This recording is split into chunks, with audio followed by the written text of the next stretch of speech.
નમસ્કાર દર્શક મિત્રો, નિર્માણ ન્યૂઝના ખાસ કાર્યક્રમ ટુ ધ પોઈન્ટમાં આપનું સ્વાગત છે. દર્શક મિત્રો, આપ જાણો છો કે ટુ ધ પોઈન્ટ કાર્યક્રમ હોય એટલે અલગ અલગ મુદ્દા અને અલગ અલગ વિષય ઉપર આ કાર્યક્રમમાં મહત્વની અને વિશેષ ચર્ચાઓ કરવામાં આવતી હોય છે. આજની જો વાત કરવામાં આવે તો દેશભરમાં મોબાઈલની જે સંખ્યા છે, મોબાઈલ ધરાવતા જે લોકો છે એમાં દિન પ્રતિદિન વધારો થયો છે. માણસે અત્યારે મોબાઈલ જોવા મળી રહ્યા છે. ઘરમાં માનો કે 4 વ્યક્તિ હોય તો 4 જણા જોડે મોબાઈલ તો હોય જ, 4 લોકો પાસે. માનો કે 2 વ્યક્તિ જમવા બેઠા હોય તો 2 વ્યક્તિ બહાર બેઠા હોય તો ચર્ચા નહીં કરતા હોય એનો મતલબ એ છે કે બંને મોબાઈલમાં રચ્યા પચ્યા હોય છે. પરંતુ બીસીજી ઇન્ડિયાનો આજનો એક રિપોર્ટ આવ્યો છે, એ ચોંકાવનારો એટલા માટે હું તમને કહું કારણ કે ભારતીય લોકો છે તે 31% જેટલો સમય છે તે મોબાઈલ ફોન સાથે વેડફી રહ્યા છે. 84% લોકો તો એવા છે જે દિવસમાં 15 વખત એટલે કે 15 વાર મોબાઈલ ફોન ચેક કરી રહ્યા છે. આટલેથી ન અટકતા 80 વખત આ ફોનનો વપરાશ છે તે દિવસે ને દિવસે વધી રહ્યો છે. સાથે જો વાત કરવામાં આવે નાના બાળકોની જો વાત હોય, વૃદ્ધોની વાત હોય, સિનિયર સિટીઝનની ચર્ચા કરતા હોય, યંગસ્ટરને કદાચ બાજુમાં મૂકીએ, પરંતુ આ મોબાઈલનું વળગણ અને ચલણ છે તે દિવસે ને દિવસે વધી રહ્યું છે. આના પાછળ મનોવૃત્તિ કઈ જવાબદાર હોય છે એની ચર્ચા કરીશું. સાથે એ જો વાત કરવામાં આવે તો મોબાઈલ ફોનનું આ વળગણ કેમ વધી રહ્યું છે. યુવાનો ખાસ કરીને દિવસમાં એટલી વખત ફોન જોવે છે કે ન પૂછો વાત. સાથે જો વાત કરવામાં આવે મોબાઈલમાં જ્યારે જુઓ ત્યાં રચ્યા પચ્યા હોય. કેમ છો કહીએ તો મજામાંનો જવાબ એટલા માટે ના મળે કારણ કે મોબાઈલમાં એટલા બધા રચ્યા પચ્યા હોય છે. આના પાછળ જવાબદાર અને મહત્વના શું કારણો છે અને આવું કેમ થઈ રહ્યું છે એની વિસ્તૃતમાં ચર્ચા કરવી છે. અને ચર્ચા કરવા માટે ડૉક્ટર પિંકલ ભટ્ટ જોડાયા છે, સાયકોલોજિસ્ટ. આપનું સ્વાગત છે. સાથે જ વેદાંત ઠાકર જોડાયા છે કે જેઓ યુથ એક્ટિવિસ્ટ છે. આપનું પણ સ્વાગત છે. પિંકલબેન, મહત્વની બાબત મેં ઇન્ટ્રોડક્શનમાં કહ્યું એ પ્રમાણે કે મોબાઈલ ફોનનું જે વળગણ છે એ દિવસે ને દિવસે વધી રહ્યું છે. પરંતુ તમે જો આ જે રિપોર્ટ આવ્યો ને એમાં તો એવું સ્પષ્ટપણે કહેવામાં આવી રહ્યું છે કે ભારતીય જે લોકો છે એટલે કે ભારત દેશના જે નાગરિકો છે એ 84% જેટલો ફોન ઉપયોગ કરી રહ્યા છે. ને દિવસની જો વાત કરવામાં આવે તો 15 વખત તો ફોન ચેક કરવાનો ન પૂછો વાત. એટલી મોટી સંખ્યા છે કે સવારે માનો કે ઉઠી જવાય પછી બ્રશ ના દેખાય પરંતુ ફોન તો દેખાય. આના પાછળ જવાબદાર મનોવૃત્તિ શું જવાબદાર છે? સૌથી વધુ માણસ ભલે બહારથી સફળતા તરફ વધી રહ્યો હોય પણ અંદરથી કસેક ને કસેક ખોખલું બનતું જાય છે. 84% રેશિયો એટલા માટે આવ્યો કારણ કે આપણે અહીંયા આગળ ભારતની અંદર કામની જગ્યા ઉપર પણ ફોન એમની સાથે રાખવાની પરમિશન છે, જ્યારે ઇન્ડિયાની બહાર કામ પર ફોન સાથે રાખવાની પરમિશન નથી અને ફોનને સાયલેન્ટ રાખવાની છે અને એમને ડ્રોવરમાં મૂકી દેવાનો હોય છે. જ્યારે અહીંયા આગળ મોસ્ટલી બધી જ કંપનીઓમાં પણ સ્ટાફને પણ એમનો પોતાનો ફોન તો એમની સાથે જ રાખવાનો હોય છે. બીજું તમે કીધું કે દિવસમાં 15 વખત એ લોકો ચેક કરે છે, એ સર્વે આવ્યો. એનું રીઝન એ છે કે કામની જગ્યા ઉપર જ્યારે એ બધાની સાથે કોમ્યુનિકેશન પ્રોપર નથી કરી શકતા, વાતચીત નથી કરી શકતા અને કામમાં 100% અટેન્શન નથી, એટલે એ થોડી વારે વોટ્સઅપ, સ્નેપચેટ, ઇન્સ્ટાગ્રામ, યુટ્યુબ અથવા તો અત્યારે તો સાથે રીલનું પણ એક એડિક્શન થઈ ગયું છે કે એક 30 સેકન્ડની 60 સેકન્ડની રીલ 30 સેકન્ડ 60 સેકન્ડની જ હોય છે પણ એ જોવામાં કલાકો લોકો કાઢે છે. એવું નહીં કે 1 કે 2 રીલ. અને એટલું સરસ આપણા સોશિયલ મીડિયાની અંદર એ થઈ ગયું છે કે તમે કોઈ પણ એક જગ્યાએ એક વસ્તુ જુઓ ને એટલે કોઈ પણ સોશિયલ મીડિયાનું એકાઉન્ટ ખોલો એટલે તમને એ જ વસ્તુ રિકોલ થયા કરે. એટલે જે માણસ એકલું પડતું ગયું છે, ખોખલું થતું ગયું છે અને એને બહારની દુનિયાની સાથે જે લવ મળે છે, અટેન્શન મળે છે, કિક મળે છે, કારણ કે એટલા બધા ફિલ્ટરો આવી ગયા છે. એટલે nice DP, nice status, nice story, જે નાઇસ આગળ લાગે છે કારણ કે ફિલ્ટરો છે. ફિલ્ટર વગરની દુનિયા નથી રહી અને ઘરની અંદર ફિલ્ટરો વગર થઈ ગયા છે. એટલે ઘરમાં જ્યારે વાતચીત કરવાની આવે છે ને ત્યારે પેલા હડકાયા કૂતરાની જેમ ભવ થાય છે. એટલે આ એક બહુ જ અગત્યનું છે કે જેના હિસાબથી લોકો સોશિયલ મીડિયા ફોન વધુ વાપરે છે.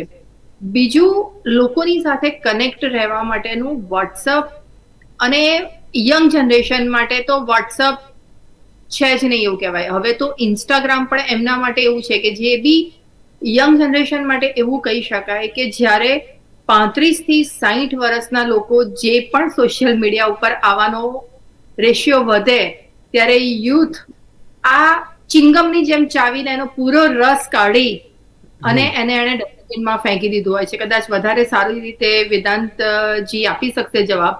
એટલે ઇન્સ્ટાગ્રામની બદલીમાં અત્યારે યંગ જનરેશન વધારે સ્નેપચેટ વાપરે છે. સાચી વાત છે. કારણ કે 35 થી 50 વર્ષની વ્યક્તિઓ હજુ નથી આવી. હમ. એટલે જરૂરી છે કે કયા સોશિયલ મીડિયાનો કયો વર્ગ છે એ બી હજુ એક સર્વે કરવો જોઈએ. સાચી વાત છે. વેદાંત, આપની પાસે એટલા માટે આવવાનું મન થાય કારણ કે યુથની જ્યારે ચર્ચા થતી હોય ને એના ઉપર જ્યારે પ્રકાશ પાડવાની વાત આવે ત્યારે સૌથી મહત્વની વાત એ છે, પિંકલ મેડમે કહ્યું એ પ્રમાણે રીલ્સ તમે જુઓ કે વોટ્સએપ હોય કે પછી યુટ્યુબ હોય કે ઇન્સ્ટાગ્રામ હોય, તમામનો ઉપયોગ અત્યારે વધુ પડતો જોવા મળી રહ્યો છે. પરંતુ ઇન્સ્ટાગ્રામમાં જ્યારે યુઝ કરવાની વાત આવે તો રીલ્સના રવાડે અત્યારે યુવાધન ક્યાંક ને ક્યાંક ચડી રહ્યું છે. શું માનો છો, આ રીલ્સના રવાડે જ્યારે યુવાધન ચડી રહ્યું છે એને અટકાવવું હોય, એને ઓછું કરવું હોય તો યુથે કેવા પ્રકારના પ્રયત્નો હાથ ધરવા જોઈએ જેથી કરીને આ અટકી શકે, ઓછું થઈ શકે? આ જે વિષય છે એ ખાલી અને ખાલી સોશિયલ મીડિયા ડ્રિવન કન્ટેન્ટ કાં તો સોશિયલ મીડિયાના કોઈ આલ્ગોરિધમથી વધારે વસ્તુ જે છે એક બિહેવિયરલ પેટર્ન છે જેનું એક જ નામ છે કે short attention span. Short attention span વર્ષે વર્ષે ધીરે ધીરે લોકોમાં એકદમ ઘટતું જાય છે. પહેલા એક જમાનામાં મૂવીઓ 4 કલાકની આવતી, હવે તમે 4 કલાકની કોઈ મૂવી મૂકો તો લોકો જોશે પણ નહીં. એ 1 કલાકની મૂવીઓ આવવા માંડી. જ્યારે તમે વાત કરો કે કોઈ પણ એક જમાનામાં લોકો બુક્સ વાંચતા, પણ હવે બુક્સ વાંચવાનું કેમ બંધ થઈ ગયું? કેમ કે બુક મહિનો 2 મહિનો ચાલે. હવે એની જગ્યાએ પહેલા યુટ્યુબ વિડીયોઝ આવ્યા. તમે વિડીયો જો તો 10 મિનિટમાં 10 કલાકની તમને નોલેજ મળી.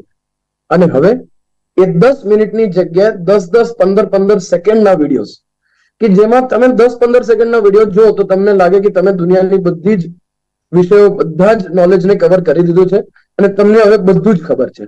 તમે હવે ન્યૂઝ પણ જો તો એકવાર આટલા લાંબા લાંબા દૂરદર્શન ઉપર, રેડિયો ઉપર ન્યૂઝ આવતા, હવે ન્યૂઝ ચેનલ્સ પણ 10-15 સેકન્ડ, 10-15 સેકન્ડના શોર્ટ્સ ઉપર રિઝોર્ટ કરે છે. કેમ કે એમને પણ ખબર છે કે અમારા જે કસ્ટમર્સ છે, અમારા જે વ્યુઅર્સ છે, એ હવે લાંબા વિડીયોઝ, એમનું શોર્ટ સ્પેન થઈ ગયું છે.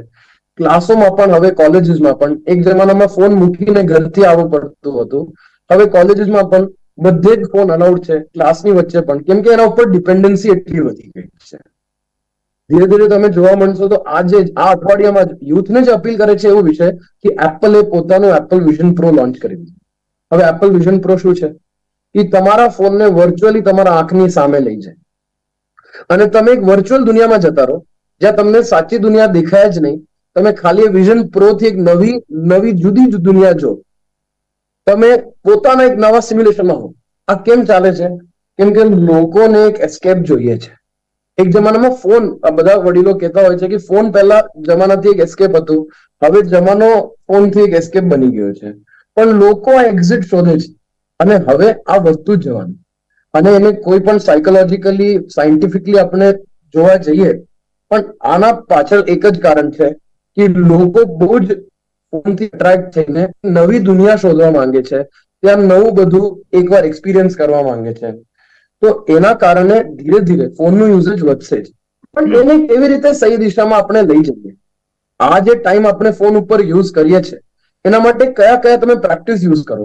ફોર એક્ઝામ્પલ, ફોનના ટાઈમ અકાઉન્ટિંગની જરૂર બહુ જ છે. ફોન કંપનીઝ પોતે જ હવે ડિજિટલ વેલબિંગના માધ્યમથી પોતાના કસ્ટમર્સને કહે છે કે તમે ફોન એક કંટ્રોલથી વાપરો. એક ટાઈમર સેટ કરવાનું પણ ફોન પોતે કહે છે એના જ કસ્ટમર્સને. તો એ અંતના દિવસના અંતે તો આપણે જોવાની જરૂર છે કે આપણે કેટલું ટાઈમ ત્યાં યુઝ કર્યું, કેટલા કલાક હું એની જગ્યા નીકાળવા માંગતો હતો. અને તમે પછી એને અકાઉન્ટ કરીને વર્ષના કમ્પેરિઝનમાં લઈ જાઓ તો મેં વર્ષના કેટલા દિવસો ખાલી ફોનમાં વાપરી નાખ્યા, 6 કલાક, 8 કલાક, એટલા એના તમે જીવનનો 1/3 જીવન ફોન ઉપર હતા. તો અકાઉન્ટિંગ યુથ માટે બહુ જ જરૂરી છે કે હું મારા સમયને અકાઉન્ટ કરું. સભ્યો હોય અને 3 વ્યક્તિની જ્યારે વાત કરવામાં આવે, 3 વ્યક્તિ માનો કે અન્ય જગ્યાએ સમય પસાર કરતા હોય, પરંતુ બે વ્યક્તિની જો વાત કરવામાં આવે ને તો બે વ્યક્તિ 5-5 ફૂટ કદાચ દૂર બેઠા હોય તો એ ફોનની સાથે કનેક્ટેડ એટલા માટે હોય છે કારણ કે ફોનમાં રીલ્સ, તમે કહ્યું એ પ્રમાણે કે અલગ અલગ વિડીયો જે ફિલ્ટરથી શેર થતા હોય છે અલગ અલગ રીતે, પરંતુ આવું જ્યારે થતું હોય એને અટકાવવું હોય સાયકોલોજીકલ, તો એને કઈ રીતે અટકાવી શકાય? જનરલી જો વાત કરવામાં આવે, સાયકોલોજીમાં અલગ અલગ જે સેમિનાર થતા હોય છે, માનો કે પ્રેરણા એક એવું પરિબળ કે જે વર્તનને પ્રેરે અને વર્તનની શરૂઆત કરાવે, એવું નથી લાગતું આપણે કે આ લોકોને એક પ્રેરણા મળવી જોઈએ જેથી કરીને આવું અટકી શકે? ગીતામાં છે ને એક બહુ સરસ કહેવામાં આવ્યું છે કે એક વખત છે ને દુર્યોધને કૃષ્ણને પૂછ્યું હતું કે સાચું શું છે ને એ પણ મને ખબર છે અને ખોટું શું છે ને એ પણ મને ખબર છે, પણ સાચું હું અપનાવી નથી શકતો અને ખોટું હું છોડી નથી શકતો, તો મારે શું કરવું જોઈએ? ત્યારે કૃષ્ણએ જવાબ આપ્યો હતો કે સત્સંગ. એ વર્ષો પહેલાની વાત હતી, પણ સેમ આજના સમયની અંદર દરેક વ્યક્તિને ખબર છે કે ફોનનો યુઝ ઓછો કરવો જોઈએ. મારો બહુ બધો ડેટા, મારો બહુ બધો સમય, મારો વેલ્યુએબલ ફેમિલી ટાઈમ, નવી પ્રોડક્ટિવિટીનો ટાઈમ, ક્રિએટિવ ટાઈમ, આ બધો જ મારો ફોન ખાઈ જાય છે, પણ એ છોડી નથી શકતા. અને એનો આજના સમય પ્રમાણે જે જવાબ છે એ સત્સંગ કરતા પણ વધારે અગત્યનું છે કે આપણી આજુબાજુમાં એવા ગણતરીના 5 લોકો હોવા જોઈએ કે જે એક આપણને પ્રેમ આપે, સપોર્ટ આપે, સમજે અને જ્યારે પણ આપણને જરૂર છે ત્યારે આપણને સાંભળવા માટે બકવાસ વાતો આપણી સાંભળી શકે, વાત નહીં, બકવાસ વાતો આપણી સાંભળી શકે, કારણ વગર આપણને સમજાવે નહીં, સમજી શકે. પ્રેમ અને હૂંફ એમને આપવો છે એવો નહીં, આપણને જોઈએ છે એવો. એક સમજણ, એક એવી કે જ્યાં સાથે બેસીને સ્પર્શથી હાથ અડાડીને એક સરસ અનકન્ડિશનલ હગ, આ બધું જો આપણા સરાઉન્ડિંગ 5 એવા વ્યક્તિઓ છે કે જેમાંથી આપણને મળી રહે છે, તો 100% સોશિયલ મીડિયાનો, ફોનનો, ટેકનોલોજીનો જરૂર પૂરતો જ આપણે ઉપયોગ કરીશું, બિનજરૂરી અટકતો જશે. એની સાથે સાથે બીજું એ પણ છે કે અત્યારના સમયની અંદર બાળક, બધા પેરેન્ટ્સની પણ એક કહેવાય ને કે કમ્પ્લેન છે કે અમારું બાળક બહુ ફોન વાપરે છે, અમે એને કેવી રીતે છોડાઈએ, કેવી રીતે એને એડિક્શન થઈ ગયું છે તો એને એમાંથી બહાર કાઢીએ. આ પણ એક સળગતો એવું કહેવાય કે મા બાપ માટે સવાલ છે. પણ ખરેખર મારે પૂછવું છે કે આ સળગતો સવાલ બનાવ્યો છે મા બાપે જ ને. બાળક પાસે તમે જુઓ, તમે કશે બી બહાર હોટલમાં જશો, રેસ્ટોરન્ટમાં જશો, જમવા માટે બાળક શાંતિથી બેઠું હશે ને તો પણ મમ્મી અથવા પપ્પા એને મોબાઈલની અંદર એક આમ કાર્ટૂન કાઢીને આપી દેશે એટલે તું જોયા કરીને એ લોકો વાતો કર્યા કરશે.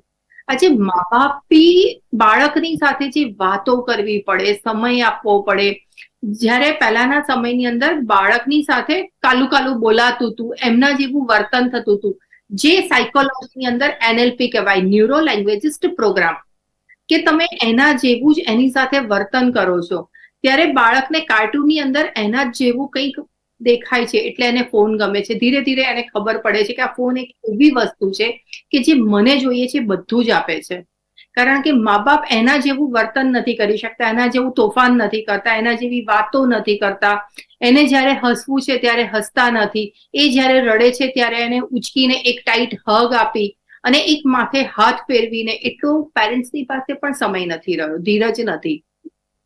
તો આ બહુ જ બધા સાયકોલોજીકલ રીઝન છે, એક રીઝન નથી. ઘરમાં બધા બેઠા છે તો એક ચર્ચા થાય છે કે હેલ્ધી ડિસ્કશન થાય છે, વાદ થાય છે કે વિવાદ થાય છે, આ બધું બી બહુ જ જરૂરી છે. અને આ એક કહેવાય ને કે એક શોર્ટકટ બી એવો છે કે ઘરમાં બેસીને કકડાટ કરવો, અથવા તો એના કરતા બેટર છે કે ફોન લઈને હું મારામાં રચ્યો પચ્યો રહું, મને જે જોઈએ છે એ મને મળતું રહે, મારે એના હિસાબથી મારા ઘરમાં કકડાટ તો ઓછો થાય છે, આર્ગ્યુમેન્ટ તો ઓછી થાય છે. પણ એકબીજામાં એ નથી સમજણ પડતી કે એક શોર્ટકટ છે. આમાં ધીરે ધીરે ધીરે એક ફેમિલીની અંદર એક એવું સાયલેન્ટ કિલર જેવું ડિસ્ટન્સ ક્રિએટ થતું જાય છે અને જેના એ આપણા સેલ્ફ માટે જ હાર્મફુલ છે. એવું કહી શકાય મેડમ કે મોબાઈલ એક પરિવારનો ક્યાંક દુશ્મન હોય તેવું સ્પષ્ટપણે અત્યારે લાગી રહ્યું છે, કારણ કે પરિવારની ભાવના નથી જળવાતી. વેદાંતભાઈ, આપની પાસે એટલા માટે આવવાનું મન થાય કારણ કે પરિવારની ભાવનાની વાત કરવામાં આવે, પરિવારની ભાવના જ્યારે નથી જળવાતી, કેવા પ્રકારનું બોન્ડિંગ હોવું જોઈએ? શું માનો છો તમે? બોન્ડિંગ જળવાય, પરિવારની ભાવના જળવાય, એના માટે શું કરવું જોઈએ યુથે, જેથી કરીને આવું ન થઈ શકે? કારણ કે ઘરમાં જે પ્રમાણે ચર્ચા થવી જોઈએ એ ક્યાંક ને ક્યાંક નથી થતી, કારણ કે એ ચર્ચા હવે મોબાઈલના માધ્યમથી લોકો કરી રહ્યા છે. એકબીજા પાસે સમય નથી. કેમ? કારણ કે મોબાઈલ છે એટલે સમય નથી. માનો કે કોઈ વ્યક્તિને આપણે એમ કહીએ કે ભાઈ કેમ છો, તો મજામાં એટલા માટે નથી કહેતા કારણ કે ફોનમાં રચ્યા પચ્યા હોય છે. આવું કેમ થઈ રહ્યું છે? યુથ એક્ટિવિસ્ટ તરીકે કેવા પ્રયત્નો હાથ ધરવામાં આવે જેથી કરીને આવા બનાવો બની ન શકે? જ્યારે ફોન વાપરવાની વાત થાય અને ફેમિલીની વાત થાય તો સૌથી મોટો એક વિષય છે કે ફોન અને ફેમિલીની જે લોકો છે એમની વચ્ચે એક મોટી દીવાર ફોન બની ગયો છે. કે લોકો, જેવી રીતે મેં કીધું, કે લોકો સૌથી ઇઝી રિઝોર્ટ ફોનને સમજે છે કે કોઈ પણ ઝઘડો, કોઈ પણ ચર્ચા કર્યા વગર હું આનો ફોન ઉપર જતો રહું. એક સમય એવો હતો કે પરિવારના સદસ્યને જોડવા માટે, કોઈ દીકરો બહાર રહેતો હોય, કોઈ પરિવારનો સદસ્ય દૂર રહેવા જતો રહ્યો તો એને કનેક્ટ કરવા માટે ફોનની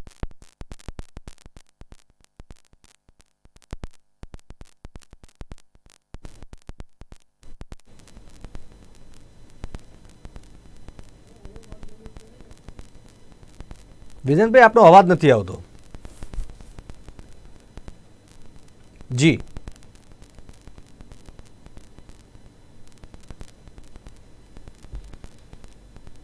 જી વિધાનભાઈ, હજુ આપનો અવાજ નથી આવતો.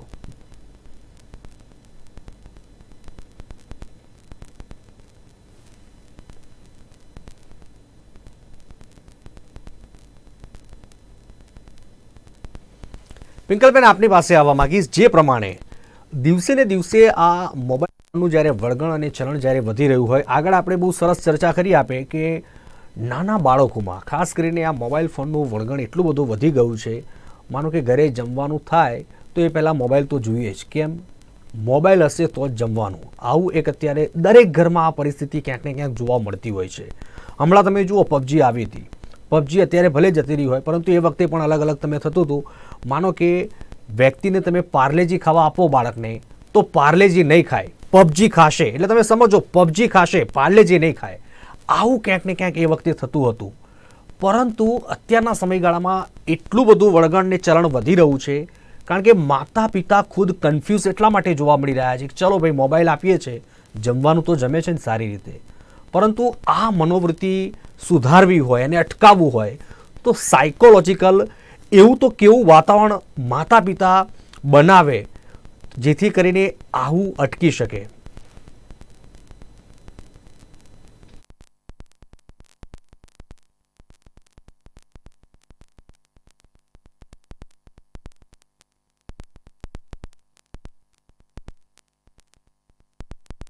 બાળકને મા બાપ આપે છે, બાળક તો જમવા માટે તૈયાર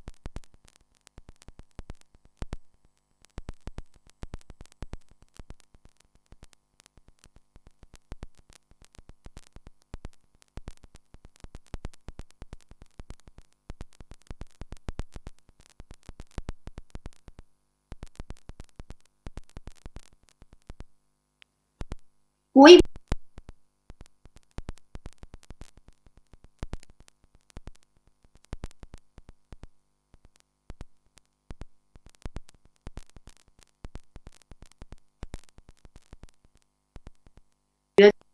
આપવું પડે. બીજું, ઘણી વખત એવું હોય છે કે ખરેખર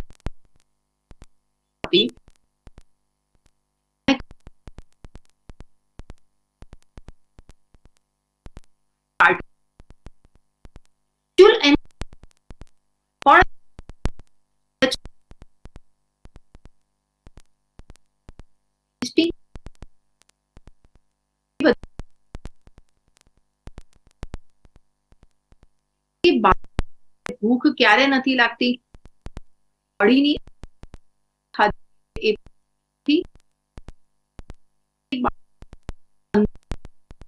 ડિસ્ટર્બન્સ 2-3-5 વર્ષના બાળકની હું વાત કરું છું કે જે બાળકને ભૂખ નથી લાગી ત્યારે ઓટોમેટિક બોડીની સિસ્ટમ તમારા ફૂડ હેબિટને, જે ખાવાનો ખોરાક છે, એને ઓછું કરી નાખે છે, અથવા તો એનાથી ઓપોઝિટ રિવર્સ થાય, કાં ભૂખ વધી જાય.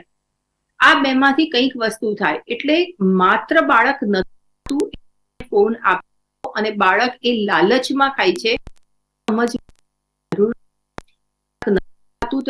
પાછળ બહુ બધા રીઝન છે. બાળકની ખાવાની જો ડિમાન્ડ વધી છે તો પણ બહુ બધા રીઝન છે. અને ઘણી બધી વખત નાનો મહિના 8 મહિનાના વર્ષનો એ બાળક અને પ્રેમની જરૂર હોય છે. અને જે આજે આપણા જોઈન્ટ ફેમિલી નથી રહ્યા અને વર્કિંગ લાઈફ છે અને જેટલી ફાસ્ટ લાઈફ જે છે એમાંથી આપણે સમજી બી શકીએ કે મા બાપ પાસે એટલો સમય નથી હોતો. અને 6-8 મહિનાને બાળકને આપણે જ મોબાઈલ એડિક્શનમાં ચડાવીએ છીએ. બાળક પછી એ કમ્પ્લેન આપણે આવીએ છીએ કે મારું બાળક આના વગર જમતું જ નથી, એને આ બતાવું આ આપું તો જ. પણ એ બાળકની અંદર લાલચ કોણે ડેવલપ કરી? પેરેન્ટ્સે. એમાં વાંક કોનો દેખાય? બાળકનો. બહુ ની જરૂર છે. એ છે જેમ કે નથી કહેતા કે સમાજ સમય આ બધું બહુ ખરાબ છે. આપણે છીએ છે કે આપણે આપણા પોતાના ફેમિલીમાં બાળકોને, હસબન્ડ વાઈફ, દીકરો દીકરી, કોની પાસે કેટલો ક્વોલિટી સમય આપીએ છીએ. ક્વોન્ટિટી નહીં, ક્વોલિટી સમય. એ 5 મિનિટ પણ હોઈ શકે, 5 કલાક ના હોઈ શકે, પણ એ 5 મિનિટ એવી હોય કે જે આપણે આપી છે નહીં, એને જોઈએ છે એવી. તો આ ફેમિલી ટાઈમ મોબાઈલ નહીં ખાઈ જાય. વેદનભાઈ, જનરલી જો વાત કરવામાં આવે ફેસબુકની, તમે જુઓ કે ફેસબુક આવવાથી માણસ પોતાનો જ ફેસ ભૂલી ગયો છે. ફેસબુક આવવાથી માણસ જ્યારે પોતાનો ફેસ જ્યારે ભૂલી ગયો છે ત્યારે બીજાનો તો શું યાદ રાખવો, એવો અત્યારે પ્રશ્ન એટલા માટે ઉપસ્થિત થાય છે કારણ કે એક રિપોર્ટ આવ્યો હતો એમાં ફેસબુકના વપરાશકર્તાઓની સંખ્યામાં પણ નોંધપાત્ર વધારો જોવા મળી રહ્યો છે. સવાર પડે ને ફેસબુક ચાલુ થઈ જાય, સવાર પડે ને ત્યારથી જ. ખાસ કરીને જો વાત કરવામાં આવે એ પછી મોબાઈલની અંદર હોય કે પછી લેપટોપ હોય, તમારા અલગ અલગ સિસ્ટમમાં હોય, આવું જ્યારે થતું હોય છે ત્યારે સાયબર ક્રાઇમના ક્યાંક ને ક્યાંક ફ્રોડ બનતા હોય છે. એમાં જ યુવાઓ પણ ક્યાંક ને ક્યાંક શિકાર બનતા હોય છે. આવું જ્યારે થતું હોય ત્યારે શું કરી શકાય? ટેકનિકલ સમસ્યા માટે ક્ષમા માંગુ છું. આઈ હોપ મારી અવાજ ક્લિયર છે હમણાં.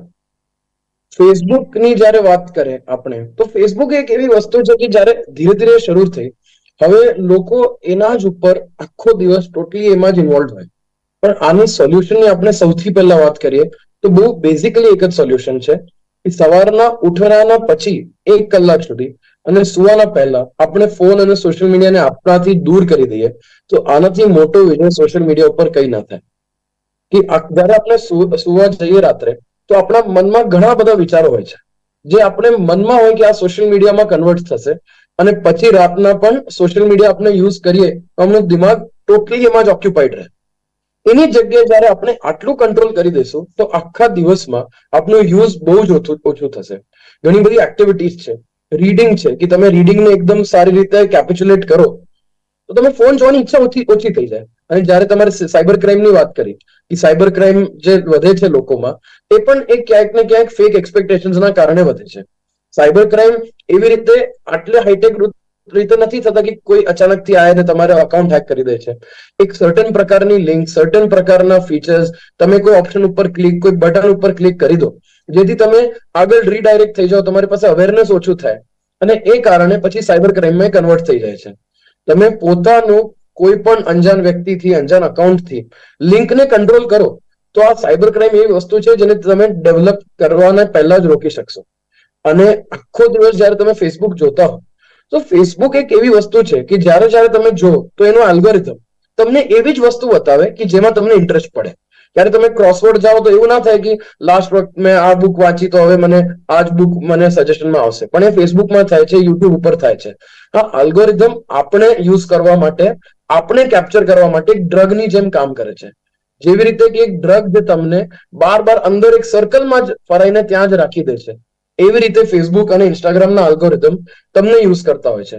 અને એટલા જ માટે આપણે કયું કન્ટેન્ટ આપણે કન્ઝ્યુમ કરીએ છીએ, કેવી રીતે આપણે આ કન્ટેન્ટને કેટલું કંટ્રોલ કરી શકીએ એના ઉપર આપણે વિચારવા માટે, અને બધા યુથને ખબર જ છે, બધા જ યુથ કોઈના કોઈ ટાર્ગેટ લઈને ચાલતા હોય છે, કોઈના કોઈ એમના પણ ગોલ્સ, એના ડેલી ટાસ્ક છે. પણ જ્યારે ફોનમાં એકવાર ડૂબી જાય તો કલાક 1.5 કલાક તમે રીલ સ્ક્રોલ કરતા જાઓ, પછી તમને ખબર પડે કે કલાક નીકળી ગયો. તો એ જે ટાઈમ છે એ તમારા ધ્યાનમાં જે દિવસ આવવા માંડ્યું ત્યારે તમે એને સક્સેસફુલી રોકી શકશો. પરંતુ મહત્વની બાબત એ છે કે સક્સેસફુલી લોકો રોકી નથી શકતા, એના જ કારણે ક્યાંક ને ક્યાંક મોબાઈલ ફોન આરોગ્ય માટે જોખમી બની જતો હોય છે.